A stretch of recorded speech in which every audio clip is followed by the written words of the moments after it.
Fala pessoal, muito boa tarde, tá? Vocês já devem estar no meio da aula, já viram os primeiros vídeo-aula. Esse vídeo, gente, é só de instrução para o trabalho avaliativo, tá?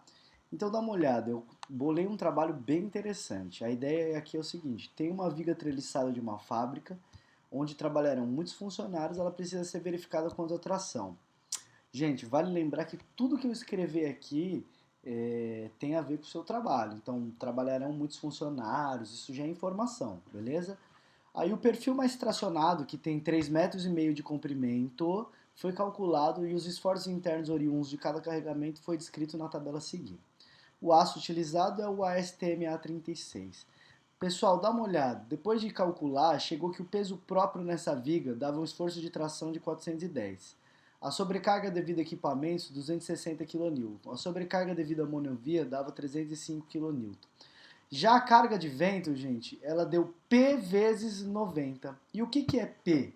Bom, você até poderia achar que é o seu número de RA e ia ser muito bom, mas não é. A ideia aqui é o seguinte, ó, eu vou ler e eu já explico. Todavia, como serão construídas fábricas em diversos lugares do Brasil, a carga de vento precisa ser ajustada com os fatores V0, S1, S2, S3 e os coeficientes de pressão e forma internos e externos. Então, gente, sendo assim, você precisará determinar tais parâmetros para chegar no valor da carga estática do vento P. Olha que exercício massa, maneiro. Como vocês são vários alunos, eu vou dar várias localidades diferentes para construir a fábrica. E aí sim, o parâmetro V0 de cada um de vocês é diferente, como o parâmetro S1, S2, S3 também vão ser diferentes. Vale lembrar que para eu calcular esse P, que é a carga estática, eu preciso da carga dinâmica e multiplicar pelo coeficiente de pressão externo e interno, um somado com o outro ou um subtraído com o outro. Isso aí você que vai ter que fazer a análise. Dá uma olhada como eu dividi. A velocidade básica do vento, eu tenho esse relação das estações meteorológicas que está aqui. Ó. 1 é Alfenas, 2 é Anápolis, 3 é Amapá, 4 é Belém, assim vai. Beleza? Então tem esses números já relacionados e aqui eu relacionei vocês. Então o Alisson é o número 1, o Bruno é o número 2, o Diego é o número 3, o Erilson é o número 4. Então a ideia aqui é o seguinte, o número 1 é o Alisson vai ficar com a estação de Alfenas, tá bom? E aí ele vai lá no mapa de isopletas que está nos arquivos da aula, beleza? E você vai ter que achar qual é a velocidade básica do vento. Deixa eu tentar achar aqui para você de uma maneira mais rápida aqui. Forças devido aos ventos e edificações. Tá aqui, ó. Abri. Então dá uma olhada só, pessoal.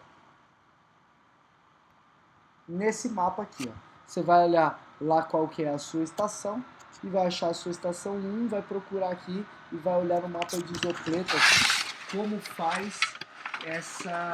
Opa, perdão pelo barulho. Como faz essa escolha. Tá bom, pessoal? Então vamos voltar lá para o trabalho. Oh, meu Deus. Cadê o trabalho? Será que eu fechei? Acho que eu fechei. Então, peraí, só um segundo. Trabalho avaliativo. Ah, tava na outra aba. Então, pessoal, dá uma olhada. O Alisson vai ficar com Alfenas, o Bruno com Anápolis, o Diego com Amapá e assim vai. Tá bom? Beleza? Aqui tem o nome de todo mundo que tá na turma. Aí, pessoal, como é que funciona o parâmetro S1? O parâmetro S1 ele vai depender do seu último número de código de matrícula. Então, imaginemos lá que o seu número termine com 1. Se o seu número terminar com 1, você está nessa primeira linha. Então, você vai ter um terreno plano. Onde você vai construir vai ser um terreno plano. Ah, mas professor, o meu RA termina com o número 0. Bom, o número 0 também está nessa linha, então também é terreno plano. Então, quem o RA terminar com 0, ou terminar com 1, ou terminar com 2, ou com 3, ou com 4, vai estar construindo em terrenos planos. Agora, quem tiver o RA terminado em 5, 6, 7, 8 ou 9, vai estar construindo em vales profundos protegidos de vento. Beleza? E isso vai determinar o valor do S1. E você olha esse valor lá na norma. O parâmetro S2, gente, se você olhar na norma, precisam de dois fatores, de dois termos para você determinar o parâmetro S2. O parâmetro S2, você vai precisar saber a rugosidade do terreno, então você vai precisar saber se as construções aos redores da sua construção, elas são altas ou são baixas. Isso vai depender do seu último número do RA. Então, imagine que o meu número terminou com 0. Então, o seu superfície não tem obstáculos perto. Mas o meu RA terminou com 1. Também, tá no mesmo caso, ó, superfície sem obstáculos. Agora, se o meu número terminou em 7, o meu RA termina em 7, então eu tenho obstáculos maior que 3 metros e menor que 10 metros ao redor da minha construção. Beleza? É o último número do RA, não são os dois últimos números, é o último só para olhar. Tá? E aí se ele for 0 ou 1, você está nesse primeiro caso, se for 2 ou 3, você está no segundo caso, 4 ou 5 e assim vai. Beleza? Só que para determinar o parâmetro S2, pessoal, você vai precisar de uma altura Z também. Tá? E a altura Z, ela vai corresponder aos dois últimos números do seu RA. Então imaginemos que o seu RA termine com 62. Então significa que a altura Z do seu empreendimento é 62 metros. Professor, mas o meu é 99. Então significa que o seu empreendimento tem 99 metros de altura. Entendeu? Então o máximo valor que a gente vai poder ter... Perdão pelo barulho. O máximo valor que a gente vai poder ter, gente, é 99 metros, beleza? Que não é o maior empreendimento de todos os tempos, é um empreendimento alto, tá bom? Tá, imagine que o seu empreendimento imagine que o seu RA termine com 0,1. Então você não vai fazer um empreendimento com altura de 0,1 metros, né? Ou 1 metro. Não existe, não tem vírgula, tá? É 0,1 vale 1. Então imagine que seja 1 metro. Você não vai construir um empreendimento com 1 metro de altura. Então, olha só a observação que tem. A maior dimensão do empreendimento deverá ser a altura Z ou tomada como 20 metros, o maior dos dois valores, tá bom? E isso você vai precisar para determinar o parâmetro S2. Continuando aí, pessoal, nós temos o coeficiente de pressão e forma. Eu não deixei aqui que você calculasse não, eu já calculei para vocês, ou dei o exercício nesse caso. Ele disse que o coeficiente de pressão externo é menos 1,2, portanto sucção, e o coeficiente de pressão interno é mais 0,2, portanto sobrepressão. Vocês vão ter que analisar quem está do lado de fora e quem está do lado de dentro, quem empurra e quem puxa, e vão analisar se esses efeitos vão ser somados ou se vão ser subtraídos. Tá? Se você vai resultar num coeficiente de pressão que vai somar esses números, 1,2 mais 0,2, ou que vai subtrair eles, ou só tem essas duas maneiras, tá bom? E isso vai depender de quem é sucção e quem é pressão. Então olha quanta coisa. Para você determinar o parâmetro P, que é a carga estática do vento, você vai ter que achar o parâmetro C, que é os coeficientes, vai ter que somar ou subtrair eles.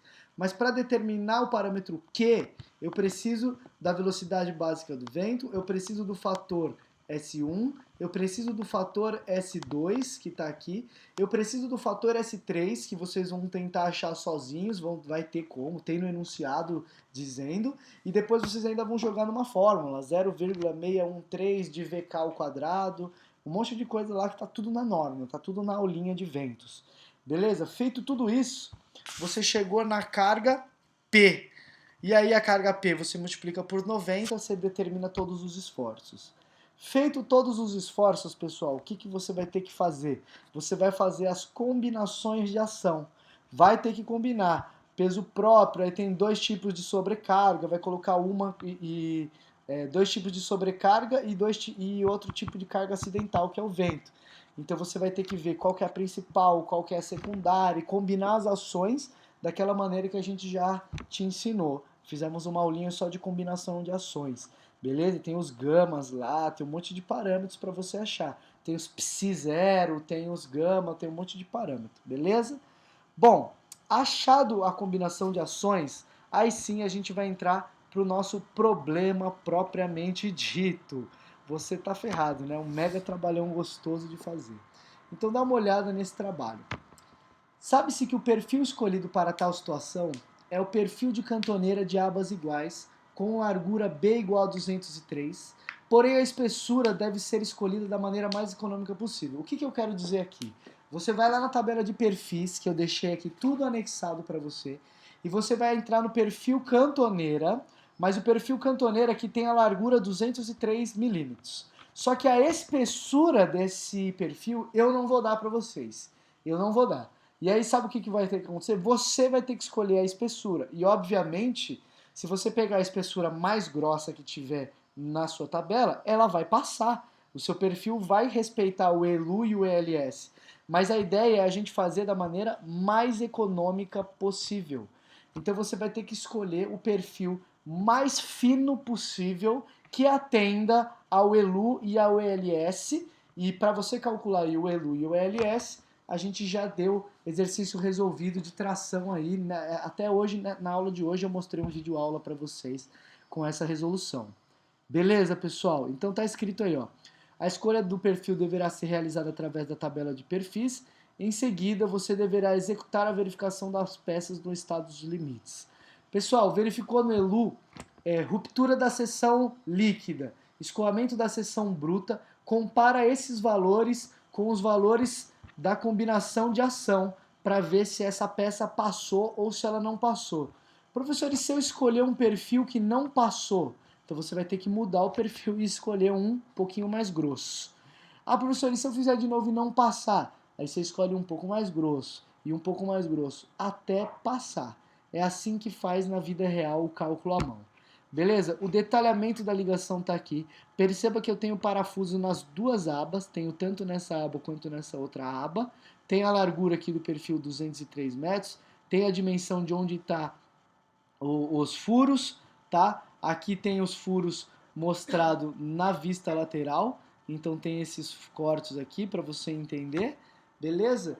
E é isso, pessoal, tá bom? Para você entender isso aí, se ele faz 2 furos, se a ruptura vai ser 2 furos ou se ela pode ser em zigue-zague, tá bom? Olha a direção do mouse aqui, ó, ou reto ou em zigue-zague, tá bom? Isso tudo você vai deverá calcular, mostrar, pode fazer numa folha de caderno, mas bem bonito, bem caprichado, de uma maneira que dê para ler, tudo de maneira organizada, se possível faça de algumas canetas coloridas para que a gente entenda melhor o que você está fazendo.